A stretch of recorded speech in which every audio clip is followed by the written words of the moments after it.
साथ तुम जुड़ोगे, गुरु तुम्हारे पर कृपा करेंगे, तो फिर तुम भगवान तक पहुंच सकोगे, ईश्वर तक पहुंच सकोगे। अब देखो, फॉर द एग्जाम्पल डैम बने हुए हैं ना हमारे पास। रणजीत सागर डैम है, जिसको थीन डैम भी कहते हैं। पंजाब में कितना बड़ा डैम है, ये पाखरा डैम, थीन डैम है ना। ऐसे हमारे भारत में कितने बड़े बड़े डैम हैं, जिस डैम के द्वारा बिजली पैदा होती है। अच्छा, यहां से बिजली पैदा होती है, डायरेक्ट घर तक पहुंचेगी तो नुकसान हो सकता है कि नहीं, बोलो। अब डैम से बिजली पैदा होती है तो कहां पर जाती है? पहले बिजली घर में जाती है। कहां जाती है? बिजली घर में जाती, होल्ड होती है वहां पर बिजली। फिर वहां से कहां आएगी? ट्रांसफार्म तुम्हारे मोहल्ले में लगेंगे, तुम्हारे गांव में ट्रांसफार्म लगेंगे, वहां तक बिजली आएगी। और फिर उसके बाद तुम्हारे मीटर लगेगा घर में, और मीटर में वो तार पहुंचेगी ट्रांसफार्म से, और फिर वो बिजली पूरे घर में आएगी, चानन हो जाएगा, पंखे चलेंगे, तुम्हें ठंडी हवा मिलेगी। ऐसे ही वो परमात्मा, वो ईश्वर एक डैम है, उसको एक डैम की तरह समझो, शक्ति को प्रकट करने वाला, क्योंकि वो सर्वशक्तिमान है। हमारे शास्त्रों में, वेदों में उस परमात्मा ईश्वर को सर्वव्यापक कहा है, सर्वशक्तिमान कहा है, सर्वज्ञ कहा है, सर्वत्र कहा है। उस परमात्मा से सारी शक्तियां उत्पन्न होती हैं, और वो जो शक्तियां परमात्मा के द्वारा उत्पन्न होती हैं, उन शक्तियों की प्राप्ति कौन करता है? फिर एक ब्रह्म ज्ञानी संत। बोलना हरि हरि। वो कैसे करता है भला? कैसे ब्रह्म ज्ञानी संत महापुरुष उस परमात्मा की शक्तियों को प्राप्त करता है? योग के माध्यम से। एक योग होता है ना, कपालभाति योग, अनुलोम विलोम योग, प्राणायाम जिसको कहते हैं, अष्टांग योग जिसको कहते हैं, जिसके द्वारा हमारी निरोगी आरोगी काया होती है। एक योग है, योगः सा चित्तवृत्ति ही निरोधः।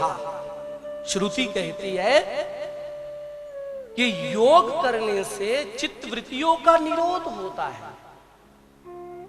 मतलब ये जो चित्तवृत्तियां हमारी हैं, ये जो मनोवृत्तियां हमारी बाहर फैली हुई हैं, संसार में लगी हुई हैं, संसार को देख रही हैं, संसार को सुन रही हैं, संसार में ही लपायमान है।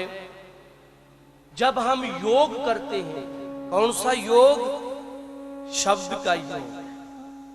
योग मीनिंग जुड़ना, आत्मा और परमात्मा का मिलन, जीव और ब्रह्म का मिलन। बोलना हरि ओम।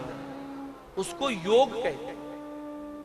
ब्रह्म ज्ञानी योग कहता है आत्मा और परमात्मा के मिलने को, जीव और ब्रह्म के मिलने को। जब ब्रह्म ज्ञानी महापुरुष साधना करके, भक्ति करके अपने शरीर से शक्ति को अर्जित करता है, गृहस्थी जो होता है वो शक्तिपात करता है, हाँ, वो शक्ति को बाहर निकालता है।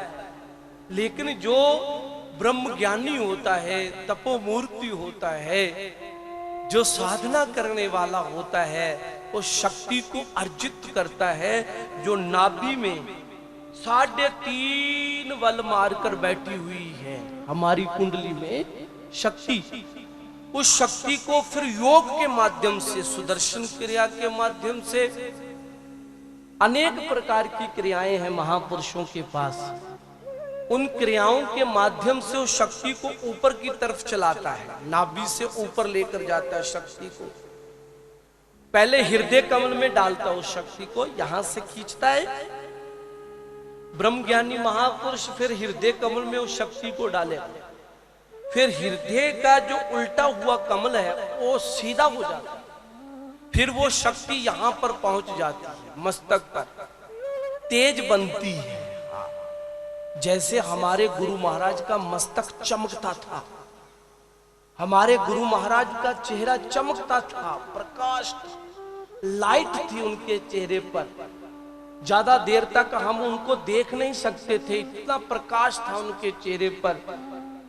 ऐसा लगता था कि माथे पर जोत जग रही है गुरु महाराज की। जो उन्होंने तिलक लगाया होता था, गुरु महाराज जी ने संदूर का तिलक जैसे मैंने लगाया, उन्होंने प्रेरणा दी तभी लगा है। मैं कौन होता हूं लगाने वाला, गुरु महाराज की प्रेरणा है।